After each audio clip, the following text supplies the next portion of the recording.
Well, hey there, I'm Emma from English.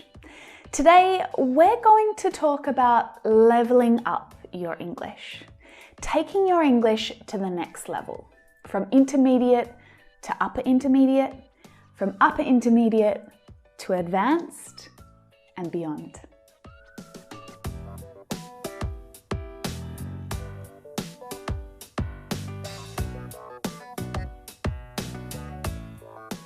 We can all agree that becoming fluent in a language has its highs and its lows. Some of you are further along in your language journey than others. Some of you spend more hours practicing every week. And some of you work harder than others to improve your English. Am I right? But I've got a question for you. Do you feel like you've reached a point in your English where you've plateaued? You've made lots and lots of progress in the past, and now it feels a bit flat. Your progress is really slowed down. You've lost energy and momentum. You're not improving as quickly as you want to, but perhaps this is how you're feeling right now. The feeling of being stuck with your progress is really common. Most language learners, regardless of the language, they can relate to this feeling. But what we need to do together is push through from intermediate level to upper intermediate to advanced fluent English. But how are we going to do this? Well, I've got a few useful tips to help you push through and keep climbing that mountain. But before we get started, if you have a friend who's been feeling miserable about their English progress and you think they would love to level up with you, then please share this video with them too. It's always good to have a friend with you to keep you accountable and to practice together. Tip number 1, expand your vocabulary. Expand it. Make it bigger, wider, broader. This may seem like a really obvious tip, but it can be really easy to get stuck using the same words over and over and over again. It's what's comfortable and it's what's easy. And hey, if you can communicate your message in English, do you really need to learn more? Well, if you're happy with your current level of English, then maybe not. Maybe what you've got is perfectly okay. But if you want to take your English to the next level, then you do need to improve your vocabulary range, which can seem like a bit of an overwhelming task. Where do you start? Actually using the new words that you learn is the key to acquiring new vocabulary. So make the new words relevant. Make sure you use them. Look for interesting new practice materials, new shows on Netflix or TED Talks or different podcasts. Our world is so full of information and opinions and ideas, and most of them can be found at any time in your pocket. Look for new interesting content always. Don't get stuck watching the same shows, listening to the same things over and over again. If you love talking about food, don't just watch cooking shows, but search for podcasts where people are discussing topics and issues about food. Or even better, join online groups or communities that discuss ideas and trends about these topics daily. Even if you're not ready to participate in these discussions, in these groups, you can see what other people are talking about, what they're chatting about. This is an endless supply of new ideas and words and topics, and they're real. They're current, relevant conversations that will help you to keep motivated and interested in learning and practicing your English. You won't even notice that you're studying. So tell me, what topics are you most interested in? What conversations do you love to have in English? Can you add them in a comment below this video? Who knows? I might even be able to recommend an online group to join about this topic, or perhaps someone else who's watching might even be able to recommend one for you. Now, I shared some tips on learning new vocabulary in this lesson right here. You might want to check that out next. But before we move on, when it comes to vocabulary, as you're watching a YouTube video, take notes of the new words that you hear. Turn on the subtitles and rewind the video a little so that you can really understand how the words are used. By the way, I write all of my own subtitles on English lessons, so you can see exactly what I'm saying if you ever need to check the subtitles. And you can turn them on just down there. Okay, next tip. Get used to different English accents.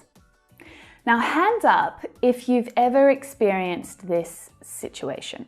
You just start feeling confident with your English speaking skills and you're feeling pretty chuffed with yourself, right? And then suddenly you find yourself in a conversation with someone that has an English accent that you're not used to, or someone who speaks really fast. There is nothing that leaves you feeling more deflated and miserable, right? In the US, Australia, England, people speak English with different accents. Then there's Scottish and Irish accents, and South African, Canadian, New Zealand. But then there's everyone else who's learned English as a second language, which is by far the majority of English speakers. English is spoken by about 20% of the world's population, which is about 1.5 billion people. But only about 25% of those 1.5 billion are native English speakers. And since English is the most studied language in the world, there will be many, many, many more non-native English speakers in the future. So you really need to get comfortable listening to English in different accents. Search for videos and lessons from teachers with different accents. Watch movies from different English-speaking parts of the world. Don't just watch American movies. And speak with people who have different English accents. Find a speaking partner from Iran or from Brazil and practice speaking with them. Oh, right. The next tip is use English filler words. Learn them and train yourself to use them. Filler words are meaningless words that can be used when you're pausing or you're hesitating while speaking. It helps other people in a conversation to know that you haven't finished yet, but you're just thinking about what you're going to say next. So you'll likely have these filler words in your own language as well, but they're probably different in English. Okay,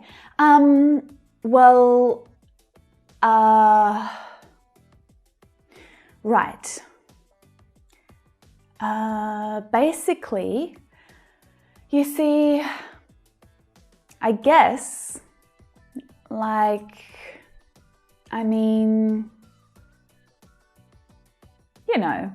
pausing or hesitating in conversation is normal, especially when you need an extra moment to think about what you're going to say next.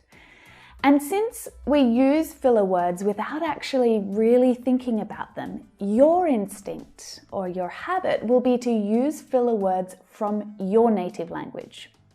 But instead, I want you to think about these English filler words, and next time you can't think of a word, try to use them instead. Try to get into the habit of using words and sounds that are natural in English. Now, it's important not to overuse these filler words. For example, I actually literally sound totally, awful. Try not to do that. I sounded really unsure and confused and not very confident then when I was speaking. But when used correctly, filler words can actually help to join your thoughts together and make your speech flow a little more naturally. I mean, if you think about it, filler words can be, well, they can be really helpful sometimes. Phrasal verbs. Now, English speakers use tons of phrasal verbs. You'll hear them everywhere, especially in spoken English. Phrasal verbs are really, really common. But they're a nightmare to try and learn, aren't they? Phrasal verbs are a verb followed by a preposition or an adverb. And together, that creates a new meaning, often a completely different meaning to the original meaning of the verb. Now, I've got a whole playlist up here about phrasal verbs with tips to help you study them and use them. So definitely check it out at some point. But let's look at a few examples right here. Please come in. Please come up with the answer to this question. Please come forward with any information that you hear about the crime. See what I mean? These three sentences have totally different meanings. Come in means something different from come up, and something different from come forward. And all of those meanings are different from the original meaning of the verb come. Now, we know that phrasal verbs are tricky to learn, and it's so important that you're learning them in context. So what's my recommendation? Set a goal to learn and to use one new phrasal verb every day. Just one. Train your tongue. You can have perfect listening skills and perfect grammar, but if you can't communicate your message clearly with your mouth and your tongue, well, it's really difficult to feel positive about your speaking skills. Good pronunciation is definitely one very important part of pushing your English to the next level. Now, think about it this way. If you want to improve your arm strength or your leg strength, what do? You exercise. You hit the gym, you work out. We train our muscles to be stronger. Now, the tongue is also a muscle, and it can also be trained. There are some English sounds that just don't exist in your native language. It's a fact. So, of course, it's normal if your tongue just can't make those sounds at first. But it doesn't mean that you can never make those sounds. With a little bit of training and a little bit of hard work, your tongue and your mouth will be able to make those sounds. Now, firstly, you really need to know which sounds are difficult for you. Which are the sounds that you really need to practice? Maybe the TH sound. Maybe the ch sound is really hard for you. And perhaps you say chicken instead of chicken. So find video lessons that focus on the sound that you need help with and study it. Then choose a word that has that sound. A tricky one, right?